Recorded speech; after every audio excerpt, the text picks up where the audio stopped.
Fight or flight. A group of U.S. heavyweight executives are arriving in China this week. They come from big names such as Goldman Sachs, Starbucks, Nike and Qualcomm. And the visit couldn't come at a more special moment. During the just concluded third plenum of the 20th CPC Central Committee, China announced a series of commitments to further deepen comprehensive reform, including creating a transparent, stable and predictable environment for foreign businesses. Then, hours ago, Joe Biden announced he will not run for re-election, a move widely seen as a boost to former President Donald Trump's chances of winning. What are the business executives seeking to achieve in China? Could China's latest announcements further boost confidence for foreign investors in general? Welcome to a special edition of The Point, an opinion show coming to you live from Beijing. I'm Li Xin. I'm pleased to be joined from Boston by Professor Quelch, Executive Vice Chancellor at Duke Kunshan University. From Beijing by Zhao Hai, Director of the International Political Studies at the National Institute for Global Strategy. From Washington, D.C. by Surab Gupta, Senior Asia-Pacific Specialist at the Institute for China-America Studies. And from Qingdao, on the line of East China's Shandong Province by Victor Gao, Chair Professor at Suzhou University. Gentlemen, welcome to The Point. So, the big news, and people here in China woke up to the announcement of Joe Biden's withdrawal from the re-election. Professor Quelch, let me go to you. What do you think is the impact of this announcement, or potential impact of this announcement, on American businesses here in China? So first of all, I think the withdrawal was significantly anticipated over the last week. I don't think that it necessarily means that former President Trump is even more advantaged in the upcoming election, because I think Vice President Harris is going to prove to be a much more formidable candidate, assuming she's approved at the convention, than people expect. I think that Vice President Harris, being from California, will be very familiar with Asia-Pacific issues. She'll be very familiar with the agenda and investment interests of Silicon Valley business, and therefore may actually, if elected, present an opportunity for a reset of China-U.S. relations that might possibly benefit the overall commercial trade and investment activity between the two nations.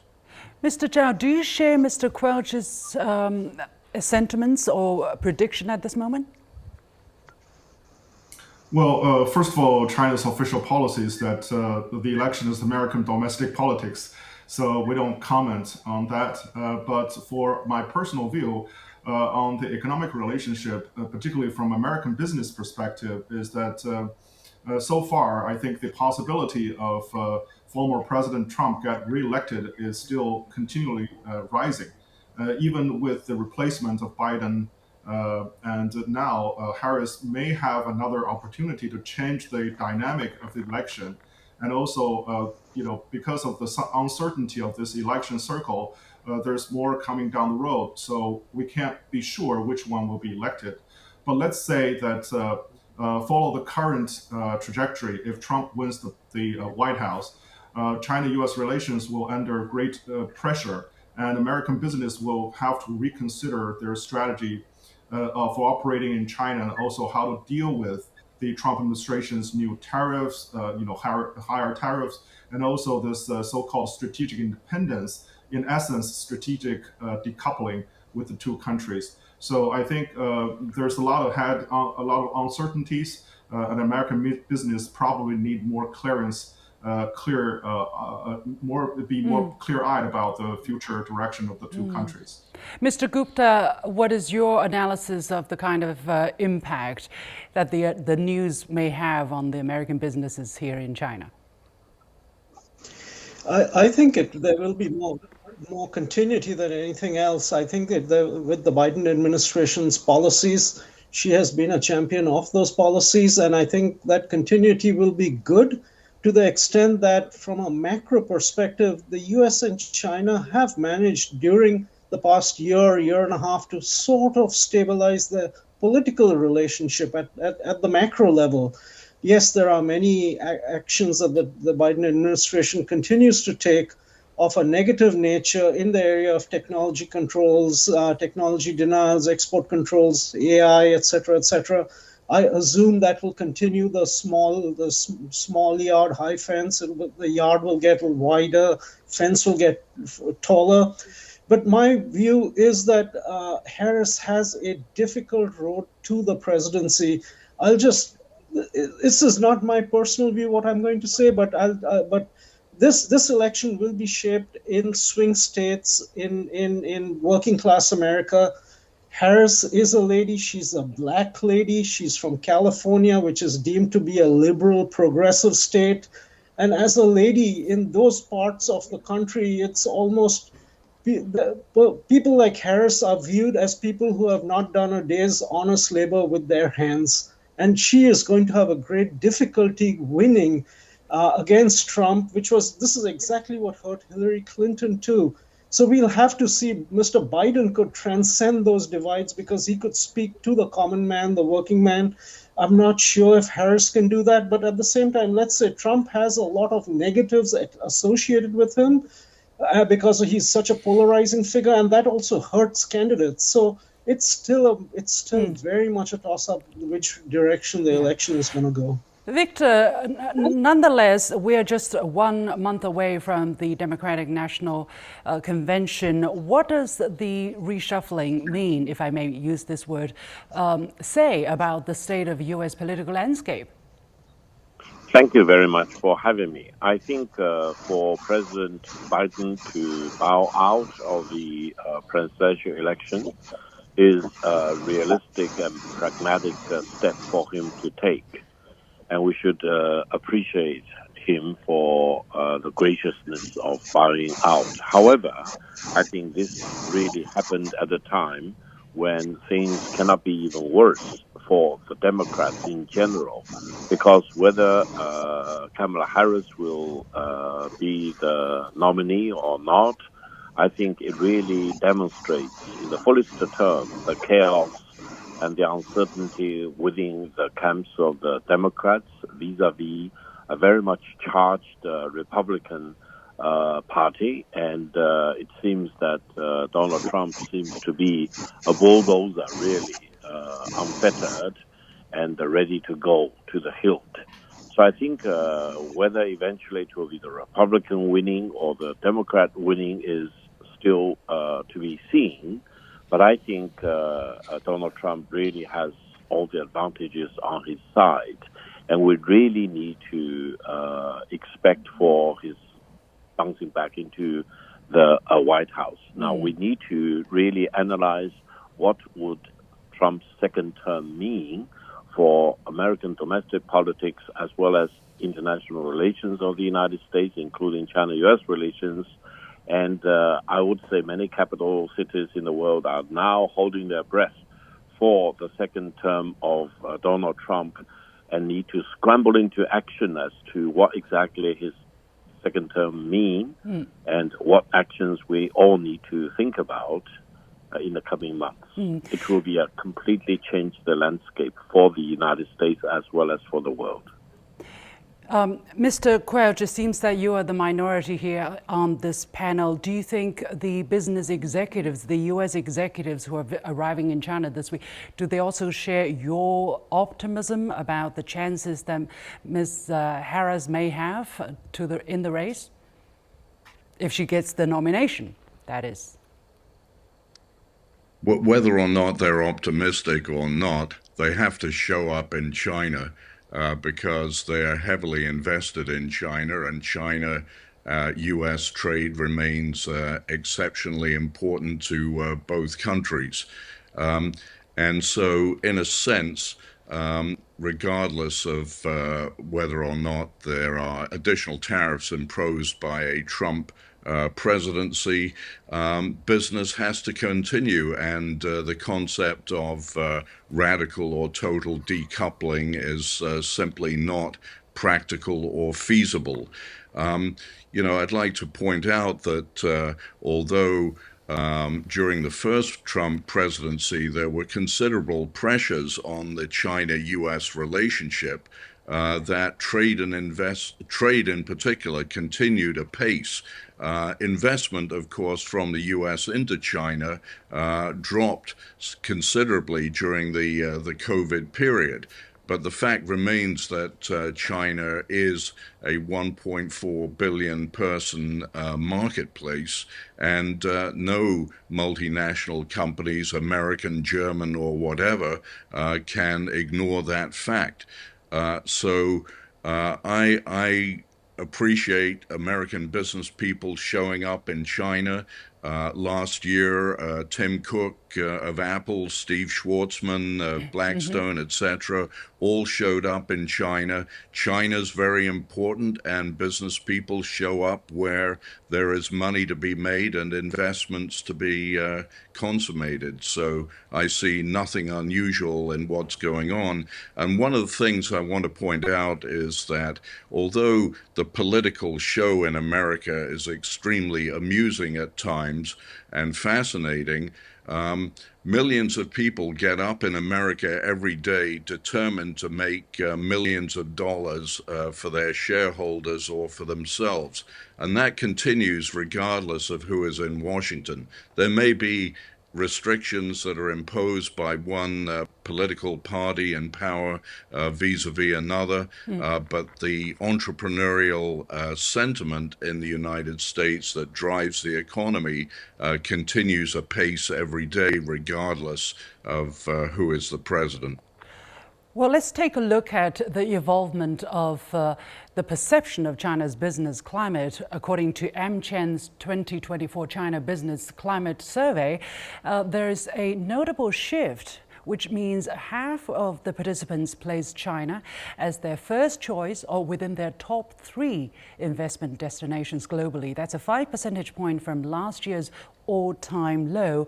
And this was also echoed by another global consulting firm, Kearney's survey released 4 months ago, which says China's global ranking as an attractive investment destination over the next 3 years has risen from the 7th place to the 3rd place. So regardless of what happens in the United States, Mr. Zhao, why do you think our business more optimistic in general about China? Well, simply put, because last year they were too pessimistic. Because of their expectation are not met last year after the pandemic, many people in the business thinking that China will bounce back right after the ending of the COVID-19. However, that didn't realize because many people's, particularly the consumption powers, pretty much depleted and needs time to recover. So there's a general pessimistic because of the pandemic legacy, because of the geopolitical tension, and because of other concerns of Chinese policies. And therefore, last year, they were really pessimistic and it was overshot. And this year, I think when the sentiment touched the bottom and people start to realize that actually the Chinese economy is gradually coming back and the property market and the debt problem is not as severe as they thought.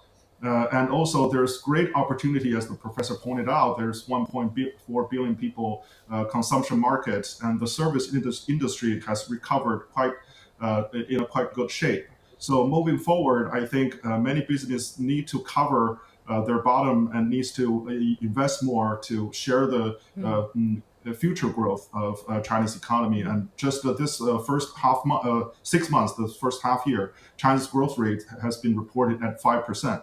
And I think moving forward, the next half and then the next 2 years, China's economy will gradually pick up, and the business needs to stay here to get benefit from those growth.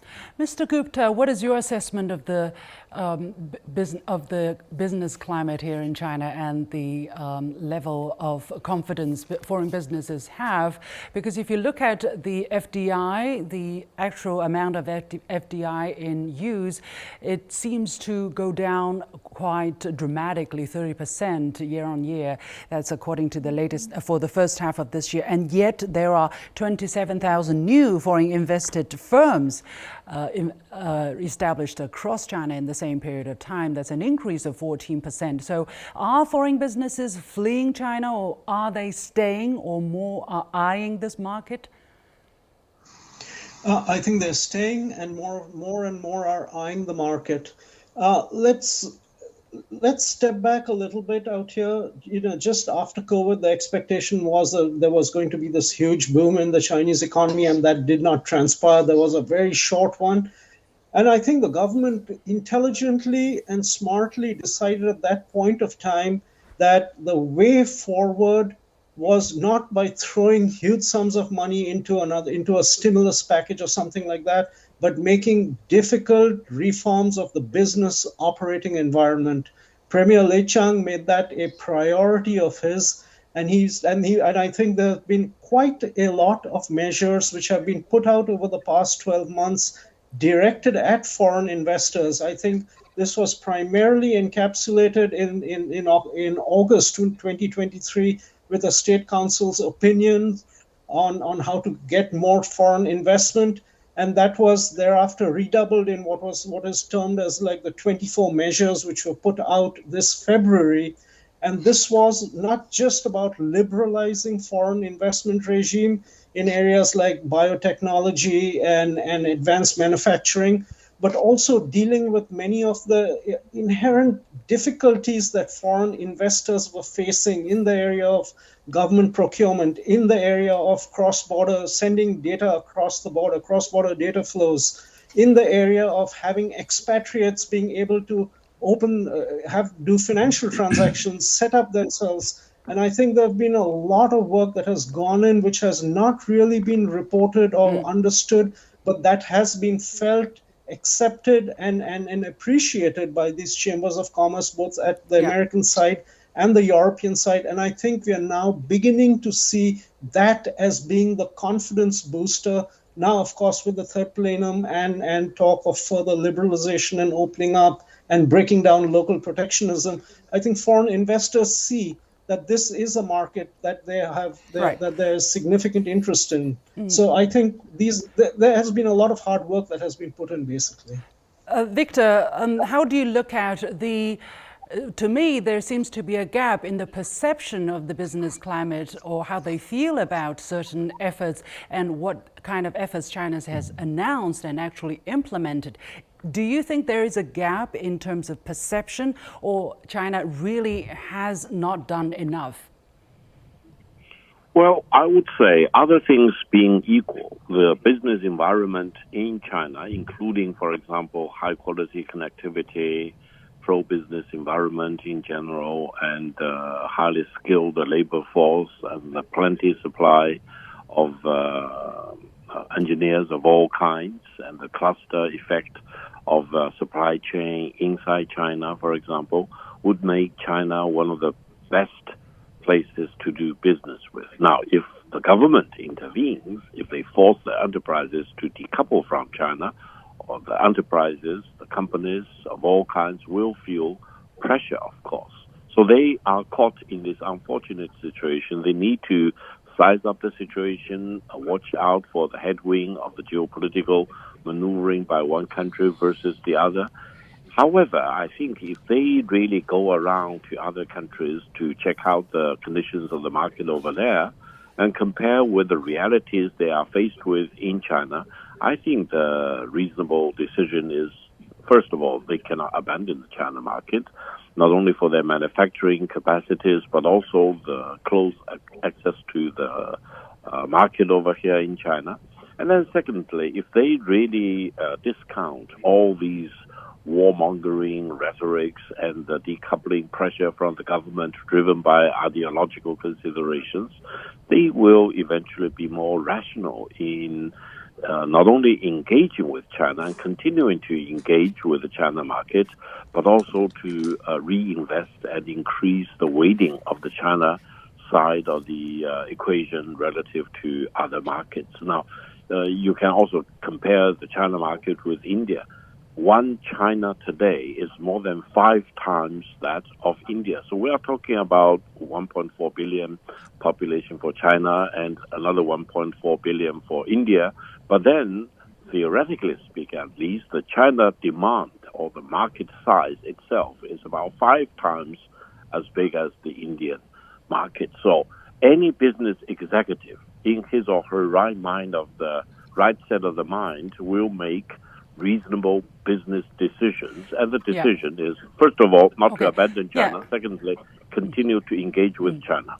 Well, at the same time, China is further deepening reforms comprehensively to expand institutional opening up, first and foremost. That's according to a resolution of a very important meeting of the Central Committee of the Communist Party of China, which I mentioned in the beginning. And the resolution was published, and there are specific and very detailed content regarding foreign businesses. But overall, the resolution outlined 3 main areas for reforms or for further reforms in this area. First is business environment, second is market access, and third is institutional reforms. Professor Quelch, do you think these 3 key areas are the right areas to be working on from the Chinese central government's perspective? Will it be enough to inject at least a certain degree of confidence or greater confidence for foreign investors?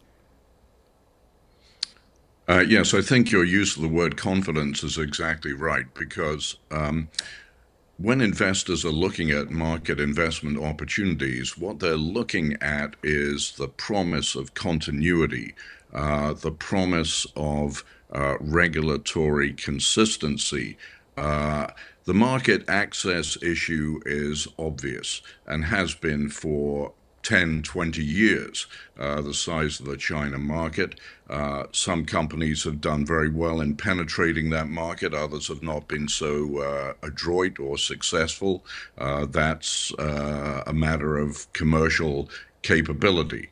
But when it comes to the regulatory landscape, that's something that the government does have influence on, and it's important that investors who are sitting on the sidelines be given confidence, and the perception that they have of China varies considerably. Some with great experience of China are perfectly comfortable and confident even in the current difficult environment, while others that are not so experienced as investors in China are skittish and waiting to see more evidence of improvement, more evidence of continuing government support for foreign investment. I might add that, as one of your commentators mentioned, there is a difference between regulatory improvement at the central government level and execution and implementation of those regulations at the local level. And I think that is sometimes a gap that results in experience of investors on the ground being different from what they are led to believe is likely to happen by the regulations in Beijing. Right, but for a country of 1.4 billion and many layers of the administrative structure, is that something that has to be understood probably, and foreign investors probably have to bear with that, Mr. Quelch, to follow up on your question? Of course, in any country that any foreign company enters, there has to be an appreciation of the regulatory environment, the local culture, etc. And, to make one point very clear, in sympathy with a comment earlier, there's no doubt that the efficiency and productivity of Chinese commerce has improved significantly. I mean, many companies in China do not enjoy fat profit margins. Many companies in China are being squeezed by competitive pressure in terms of their profitability, and that reflects a level of competition within the Chinese domestic market that is actually quite advantageous to Chinese consumers in many cases. In fact, it may be almost too competitive, such that Chinese companies sometimes are not able to invest in their own future as much as they ought to because of the pressure on their own profit margins. Well, that's certainly a very fierce environment everybody is looking at. But at the same time, we're also seeing this latest commitment coming from the resolution. And I want to read that out because I think that is important. The central government talking about China will promote alignment with high standard international economic and trade rules and harmonize rules, regulations, management, and standards relating to property rights protection, industrial subsidies, environmental standards, labor protection, government procurement, e-commerce, the financial sector, and other areas in an effort to create an institutional environment that is transparent, stable, and predictable. Mr. Zhao, despite the different layers of bureaucracy that may create and the lack of forceful implementation, comparatively speaking, what does this statement say? And this is highlighted, I think, this kind of spirit is highlighted throughout the resolution. Yeah, absolutely. I think for one thing, in the document it says opening up is central to the Chinese style of modernization. And also, I think in China, high quality opening up means that means right now, institutional open up is one of the most important components. And right now, I think the central government is promoting this new idea of unilateral opening up, meaning that without other countries committing to their end of the conditions, China will commit to further opening up, both on the institutional side and also on the market access side. And as you said, that China has been member of RCEP and applying to join CPTPP and also DEPA. On many levels, Chinese government from the central to local is trying to meet those high-end standards so that China can have a unified standards for the global investors doing business in China. Environmental regulations, labor rights, and other like IPR protection are all improving on the ground in China visibly. So I think moving forward again, for the foreign investment, for the foreign investors, these are not major obstacles. The major obstacles are still geopolitical. I think without the U.S. Continue to hamper this relationship, the investment will certainly go up. Well, as a matter of fact, for the past 4 years, the number one challenge for American businesses, according to the AmCham survey, is U.S.-China relations. So that may go under some later renewed stress test. But I want to finish on this question. And Gupta, let me go to you. Now, the United States has put in restrictions on U.S. investment into so-called sensitive technologies in China, including semiconductors, microelectronics, quantum information technologies, and certain AI systems. But Qualcomm delegation is also arriving in China this week. What could they be seeking at this moment? And please keep your answer within 1 minute, please. Yeah, this stems from Jake Sullivan's speech a couple of years back, I think 2 years back. He talked about force multiplier technologies. He laid out computing technologies, biopharma, and clean energy technologies. Now, within these technologies, still, particularly in semiconductors, there's still a lot of trade between US and China. I mean, it's in billions upon billions, and there is still continued dependence on reciprocal dependence. So I think there's a need to have those sort of conversations to be able to stabilize the market, but we need to be aware that there is going to be and is a continuing selective decoupling in these areas, these high technology areas, and there's a certain inevitability about it, and that's why China needs to develop its own core technologies in these cases. We're going to leave it there. Many thanks to my guests, Professor John Quelch, Executive Vice Chancellor at Duke Kunshan University, Zhao Hai, Director of International Political Studies at the National Institute for Global Strategy, Surabh Gupta, Senior Asia-Pacific Specialist at the Institute for China-America Studies, and last but not least, Victor Gao, Chair Professor at Suzhou University, who has been joining us on the line. With that, we come to the end of this special edition of The Point with me, Li Xin. As always, you can follow me on Facebook and X using the handle Li Xin in Beijing. On behalf of the whole team, thank you for watching. You've got The Point.